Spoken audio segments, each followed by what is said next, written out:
Chapter 16. When he was there on the ground dying, death did not feel like he thought it would. In fact, it didn't feel like anything at all.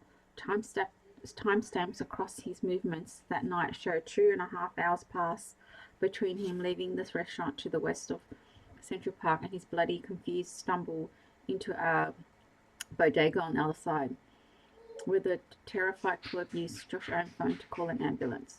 He remembers the sharp pain of coming into the park, the disorientation of tree roots and rocks and dirts at eye level, and the outline of a bicycle wheel, strangely twisted. He remembers how the pain came flooding in as he looked at the circle of smoke, a dam opening, nerves gushing. Soon his arms were burning, and his legs were bright red flames. He could taste blood, see it, and though he couldn't make his arms reach up, he knew there was something wrong with his head, something exposed and broken. Before that, there had been nothing. After 2 hours of black, as he lay on a dirt path and his upturned bicycle wheels stopped spinning, and lights went out in apartments on both sides of the park. Phones were turned to silent, laptops were clicked shut. Neighbours and his wife on East 97th rolled over to face their bedroom walls. All that time he was gone. As Josh recounts the story of his bike accident for Ruby, a muscle in his jaw twitches, betraying his impassive tone. She has been listening intently, can almost see the dirt and the tree roots and the upside down spinning wheel. What she cannot see the way I can see is the man he was in the minute seconds before the accident, how much lighter he was than the man telling his story now. Physically, yes, but something else too.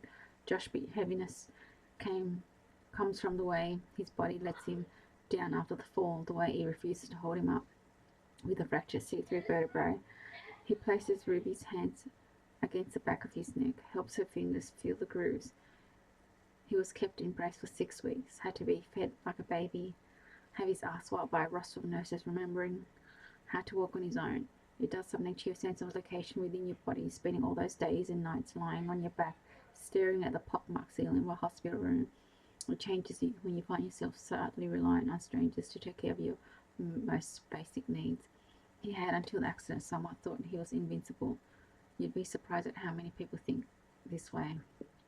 They are holding their first official death club meeting at a foursome at Gramercy Tavern. Farm to table is very New York, Lenny declared when choosing the restaurant. Where Ruby has found she needs to query many of the ingredients on the menu. They don't have nice restaurants in Melbourne, Sue had commented when Sir Ruby asked to be reminded that what a regular was. Ruby soon learns this seemingly taciturn woman is an avid solo traveller, considers Melbourne to be one of her favourite culinary cities, and was merely teasing her. Never sure how to respond to ribbing, she, she has often wondered if there isn't a touch of casual cruelty in it. Ruby was grateful when Lenny suddenly tapped on her glass with a fork, making a show of calling the meeting to order. Death Club, it turns out, is surprisingly easy to navigate. Once you get past the awkwardness of hellos, where to sit, what seasonal salad to order, though Lenny was the official host, the newest member was granted the opening question of the night. Any questions about death you want to ask? It's yours, Ruby. Nervous as she was, she mainly knew what she wanted to discuss. Do you think people know when they die as it happens? Are they aware? What's she really asking? Should those of us who die so violently get spared the knowing of it? This is something she can't stop thinking about. As soon as Ruby sets down her question, something changed in the others, an immediate orientation towards her. Josh responded first, admitting his own experience had made him wonder about this very thing. Did he die that night in the park when his bike hit a tree root and his neck broke as he hit the ground? Or did he nearly die?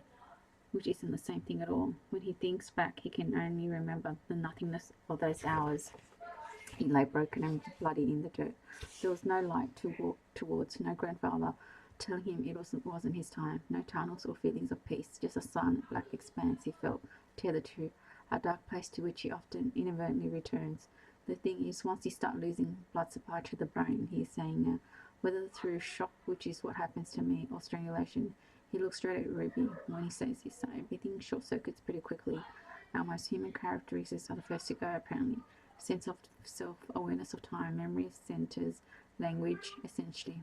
You reduce getting more and more primal as things shut down in that way. I'd say we might know when we're in the process of dying. By the time we get to death itself, we don't know that we were ever alive. Although studies have shown, Sue picks up the thread, that some people experience a surge of brain activity at the point of death, the complete opposite of an unconscious state. There was a moment in the car with Lisa when she had come to open her eyes, looked straight at me.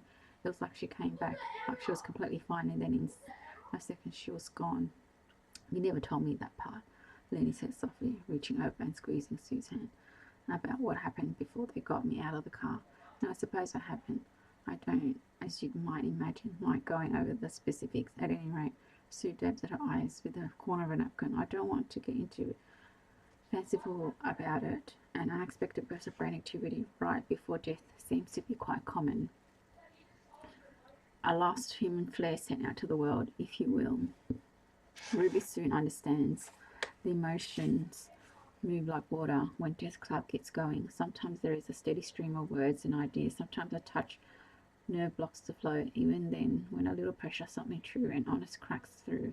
Sue's soft smile for Lenny now. Josh's sheepish grin when the later suggests the story of his accident seems to have gotten a little more dramatic tonight.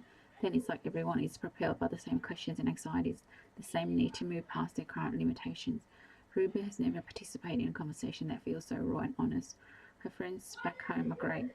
They're funny and kind and smart, but they mostly talk about work and weekends. They plan parties and group holidays to Thailand, and when they meet on someone's couch or in the dark corner of a city bar, they talk about everyday, ordinary things. Sometimes they argue about each other's political leanings, or attend a march for this against that. But for the most part, her Australian friend have an unspoken agreement to glide across the surface of things. None more so than Ash. We don't have to talk about everything, he once said, as if the little she said was too much. Ever since her seemingly unfounded panic the morning after the vigil, Ruby had been careful with Ash. While they still text most days, the majority of their messages have been generic, polite in the way people who are busy thinking more about what they don't say than what they do. After holding back so much from Ash, from everyone back home, it is exhilarating for Ruby to find herself in the middle of such rich, meaningful conversation, something she would never have thought possible, with people she barely knows. Though to be sure, this evening has given Ruby a chance to get to know her table mates better, to catch pieces of them in the light in a way she wasn't afforded at brunch. For instance, she quickly comes to understand that Sue, with her cropped white hair and jutting cheekbones, projects a quite enviable confidence. Whether choosing a wine or setting down an opinion, she has travelled the world on her own, doesn't find Ruby's current isolation odd at all, and its only concern for what she suggests might be a tendency towards aimlessness in her new acquaintance. Don't confuse liking your own company with doing nothing, she advises. When Ruby admits she is neither working nor studying while in New York. You're a designer by trade, yes. Well, in this day and age, there's no excuse for not working from your own bed if you have to. Ruby could not imagine offering such unsolicited advice to someone she just met, yet she finds herself grateful for Sue's polite scolding, considers laying out her whole list of problems just to see what the older woman might say. It's Death Club, not confession. She has to remind herself more than once when it comes to Sue. Josh, on the other hand, throws out statements like grenades, sweeps up the damage himself. He says he has gone too far, sorry. He says more than once as the night progresses, not sounding sorry at all. That didn't come out the way I meant it to. I write like I speak, but I don't speak like I write. He will explain later, which is how I get myself in trouble sometimes. In addition to having firm opinions almost everything, Josh is. Ruby can consciously acknowledge this now. Undeniable, handsome. He was born in Minnesota. Midwestern is the term Lenny would use for his physique. Possessed as he is of thick limbs and wild chest, his body calling to mild farms and machines, and long summers spent outdoors. To Ruby, who sees every man in relation to Ash, Josh is solid, sturdy, a rock compared to Ash's cool, narrow river. Out of shape, Josh would say, if he knew of her assessment, knowing as Ruby does not, that before the accident he was 30 pounds lighter, easily buttoning himself into fancy suits or sliding into the beds of beautiful women one of whom he married. He has not made peace with this new, heavier body. Mourns the impression he used to make when he walks into a room, the way his wife would light up just to look at him. Ruby could have thrown herself across the table at Josh for a look. He would notice a woman checking him out these days who wants to be appreciated for all you would change about yourself. After his wife left, he packed up what was left of his desire, hid it away to the black, and content he thinks to leave it there. He doesn't say any of this out loud, of course. Amongst the group, it is clear that Lenny is the warmth, the home fire. I see bright oranges and gold sparks from his fingers settle on the shoulders of her friends. When she talks, relaxing muscles, loosening bones, she has always had this gift, a kind of radiance soaked in by the people around her. From those dotting waiters, Ruby noticed their first supper using the PTSD meter. Just Sue and Josh now. Any tension that they brought to the tables sliding off them as the evening progresses. Ruby cannot see the glow, but she too feels it despite the intensity of Deaf Club's conversation. She soon feels relaxed for the first time in a very long while. I, on the other hand, cannot relax. On the contrary, I feel a growing sense of anticipation, waiting as the group comes up against a single question that I want them to ask tonight, watching as they back away from it every time. What happens after you die? I could tell them, over this table cluttered with wine glasses and brightly coloured, half-eaten food, that you indeed aware when it happens. I could explain that the black Josh can remember from the accident simply where it begins, death. It doesn't happen all at once. We are not a switch flick, a power source turned off. You are still right there at the start, as the painting testifies. A string plucked over and over, pulled so tight that you're off. You flame under the skin, and it's only after that, I don't know if it's a choice or necessity at this point, you begin to leave your body and you retreat from the agony of the fire. And then you find yourself in the black, you know, instinctively, that you need to pass through it. The black is your waiting room. A brief pause in the night of your existence before you stumble forward, searching for walls, a door to get out, but then nothing they can do to your body hurts you, not in the sense of nerves and sinew and bone, but you're definitely aware that you're dead. It's what happens next that I still don't understand. Josh came back. I did too, somehow. I know there are others, somewhere in this new distance made of space and time, who do not come back. People who quickly move on. More and more I can sense the departure, like the click of a shut door, but I don't know where they go. These dead who do not live here anymore. What happens if you don't follow them? What happens after you die if you're still aware? Josh had to learn how to walk again after spending time in the black. Does that mean I can learn to speak and touch and be heard again too? Do I need to send out the last human flare to show Ruby I'm still here? The way I see it, Death Club holds the answer. The truth will reveal itself soon enough. As long as these four questioning minds, these four sets of past experience, future hopes and current complications, keep pressing their nose up against death, keep trying to break through the glass, with Ruby there in the middle, with me the fifth member, waiting on the other side. Best Deaf Club ever. Josh has never talked so much about the accident. And Sue, oh my gosh, she loved you. Her turn to host next. We'll send you to the details as soon as possible. Thank you. Mwah. Lenny's text comes through early the next morning. Ruby half asleep smiles as she reads the text. Ask if the dead can talk to us too, I whisper in her ear. But she has already gone back to sleep. My words sounding like the soft metal clang of the Venetian blinds against her open window. Sue chooses Patsy as the next Death Club destination, an Italian restaurant on West 56, where Frank Sinatra used to dine at his favourite table back in the day. Lisa's favourite movie was On this Town with Sinatra and Grant Gene Kelly. Sue explains when they first sit down. She used to beg to eat here whenever we came into the city. It might not be one of Lenny's overpriced, overhyped tourist traps, but there's a little bit of New York history here, and a little bit of mine. It is a week since they met at Gramercy Tavern. In that time, with some help from me, the four members of Deaf Club had thought about each other, gone to sleep with fragments of each other's stories, and felt a peculiar longing for each other's company in ways they never would have expected. And though no one is quite sure how it happened, it is Ruby. The three original members keep coming back to most of all, so that by the end of the week, Sue can't stop thinking about how close Ruby is to the age her daughter Lisa would have been if she had lived. Rolls the thought around and around until it is shiny, a pearl between her fingertips. Her daughter in New York, her daughter eating at a restaurant and drinking fine wine, her daughter, but her imaginings are cut off every time because she does not yet know enough about Ruby, does not know enough about who her own daughter may have become. With so many gaps, Sue finds herself endlessly ruminating, looking for hints, for clues. What does a woman in her mid-30s make of life these days? Ruby seemed to have sprung, fully formed, from Lenny's forehead, but she must have left her whole life behind. Lovers, families, friends, a career back in Australia. What movie does she like? What book does she love? What idea does she have about men? If she had lived, who might Lisa have become? It took a little while longer to capture Josh's attention, or rather to figure out how to direct it. It was not interesting why Ruby came to New York, did not ponder her living arrangements or how she filled her days, or what she left in Australia.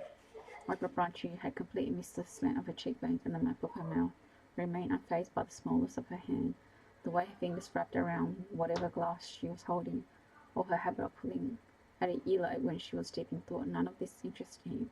None of this came home with him when they parted, which wasn't exactly unusual for Josh because not much at all about the opposite sex interests him these days. Lenny and Sue were different. He made time for Death Club because he liked the way their minds worked, the things they didn't shy away from, and because his agent agreed he might get a book out of it someday, which is how I figured it out in the end, the book and the real me, Riverside Jane. He had heard about me, of course, but after meeting Ruby, he started paying more attention to the details, and that's when he began to notice the jogger reference in every blog post or news article. The body was found by a jogger. A jogger made the unfortunate discovery just after 6 a.m. Jogger encounters dead body in Riverside Park. How many times had he read a variation of this sentence and not stopped to think about this ubiquitous jogger present in so many tales of woe? How, as a writer, had he not considered what finding a dead body might be like, especially if the discovery made headlines lead to massive investigation like this one? How odd that Lenny's new project, this Australian woman who insisted he should turn out to be one of the joggers, the jogger, in fact. One of his spark of fascination, a small fire for Ruby was started, a wandering, and that is where I came in, tending those flames until they leapt at his dreams. It's getting easier how to do it because after that last desk club conversation, I let myself remember something Noah said. One of those things I never understood at the time. You have a rich inner world, Alice, populated with people and places that suit your liking. What it meant was this: we all exist in our own little worlds, our own private universes. We don't have to see a person in the flesh to think about them. It's enough that they are in our heads, which is where we do most of our looking anyway. It doesn't therefore matter if I'm aware. What matters is that the original members of Deaf Club can now see Ruby. Even when they close their eyes, I just need to show them what's really there.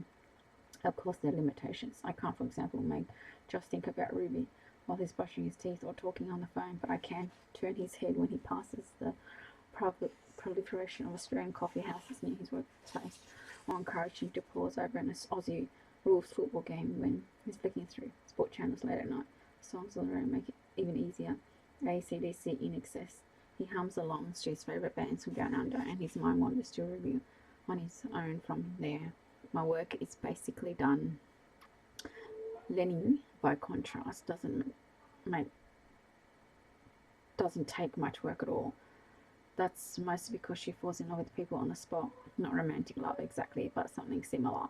A kind of euphoric curiosity that propels her to unravel the mysteries of a person, get to know who they really are. She has been right about Ruby's acute loneliness the night she watched her from across the room at the group therapy session, and right to that loneliness, like any kind of suffering, cloaks a person, hides the enduring quirks and funny stories and good intentions. There's always someone super interesting under that cloak. Lenny is sure of it, and she's determined to help Ruby shed her layers, knowing without any help from men that something happened before Ruby found a dead body, that her tangible grief owes itself to more than the death of an unnamed girl. Essentially, they had positioned themselves perfectly, taking the individual story they found a way to place Ruby at the centre of them. A new glue to hold Death Club together. This is exactly what I wanted. A bind to ensure they kept meeting, kept talking, kept asking and answering these questions so that eventually those questions led back to me. The real me, not Riverside Jane.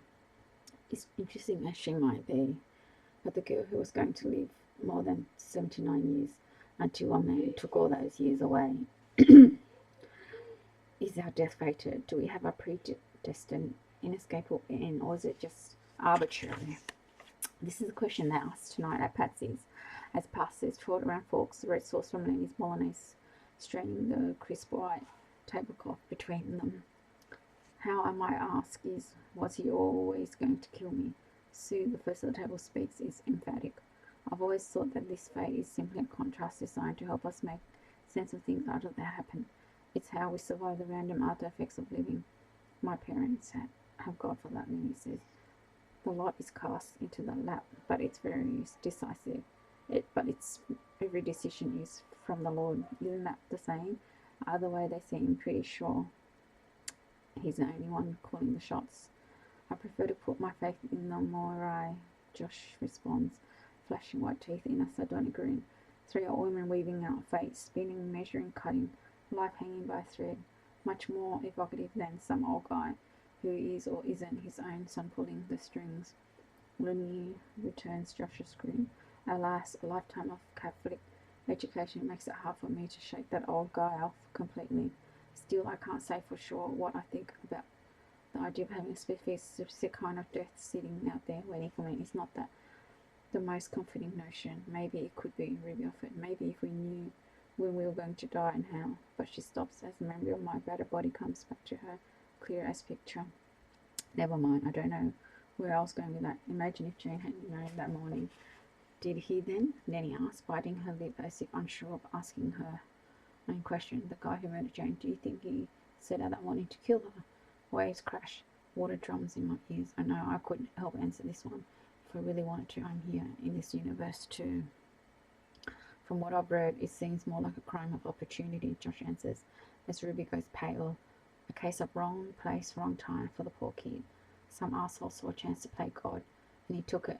Not so much destiny as delusion of grandeur. Then let's just hope or pray, Lenny, that he made enough mistakes for the police to catch up with him eventually. Although something like 40% of murders go unsolved, so I used to pray a lot when I was little. Lenny interrupts, catching Ruby's alarm look and changing tack. I truly believe I could wind all the world's terrible things back on themselves, stop them from happening. Maybe that means I do indeed believe in destiny, or the idea you can control your fate if you ask the right way. Sue nods at this, the small diamond over her ears sparkling. I prayed for a while after the accident. I prayed for us to go back to the night we were headed to the movie so that I could be in the driver's seat instead, to be the one to absorb the impact of the crash. I used to lie in bed and try to bend time, fold it back on itself. I prayed, I bargained, I pleaded, and sometimes when I finally managed to fall asleep, it would happen. The whole night would play out differently. It would snow so much that the roads closed, or we would find out the 8 p.m. show was sold out. Or Lisa would ask me to drive, and I would slide into the driver's seat, and the man looking down change CD would hit me, take me, not her. She pauses before continuing. Those prayers changed nothing, actually. What do you think your life would be like now if it had snowed or the movie sold out? Lenny asked softly, and I know that I've done talking about me tonight. If Lisa had lived, I think. Sue looked to the ceiling, takes a deep breath. I think I would still be living in that nice big house in Connecticut, and she would live here in New York, and my unhappy marriage to her father would have lasted, and I would be living a relatively unremarkable, albeit a privileged life. Summers on Martha's Vineyard instead of visiting Auckland and Paris and Marrakesh. Ladies' book club instead of death club. That's how it would have played out for a woman like me. But ultimately, I don't know what Lisa's life would have been like. Sue looks at Ruby now, because at 17 she went too soon for me to really get to know her, or what I would have been like as a mother as she grew into a woman. For the first time understood, it's not only the dead who have lives they don't get to live out. The people left behind have as many versions of themselves unexplored, as many possible paths that close off. Some versions are better, and some, no doubt, are worse.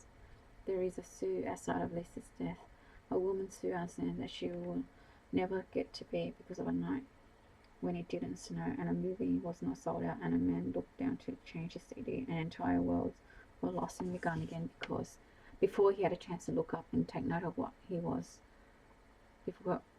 note of where he was headed.